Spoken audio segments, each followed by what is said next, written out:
మాధవీలత గారు మా ఊరు ఆసంట తీసుకురామని ఆసంట శివరాత్రి రోజునే కోరారు.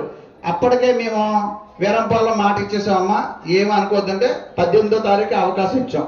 ఆవిడ ఈ అవకాశం మాకు ఇచ్చారు, ఆవిడేమో మీకు అవకాశం ఇచ్చారు దర్శనం చేసుకోవడానికి.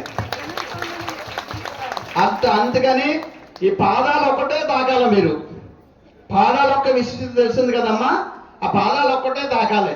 2, ఈ కళ్యాణ రాముడు విగ్రహం 27 కేజీలు ఎంత బరువు ఉందో మా చెల్లికి తెలుసు, ఇప్పుడు మోసుకొచ్చింది కాబట్టి. అమ్మా అది ఏంటంటే దాని విశేషం ఏంటంటే అయోధ్య పుర వీధులలో పగలు రాత్రి ఆగకుండా 42 రోజులు దీక్ష చూసి ప్రదర్శన చేసినటువంటి మహానుభావుడు కళ్యాణరాముడు. అమ్మా దానికి పుష్పాలు సమర్పించుకోవాలి. పాదుకుల మీద పుష్పం కానీ కుంకుమ కానీ పత్రం కానీ ఏది వేయకూడదు, అక్షింతలు కూడా వేయకూడదు. ఏం వేసినా కానీ ఆ రాముడికే వేసుకోవాలి.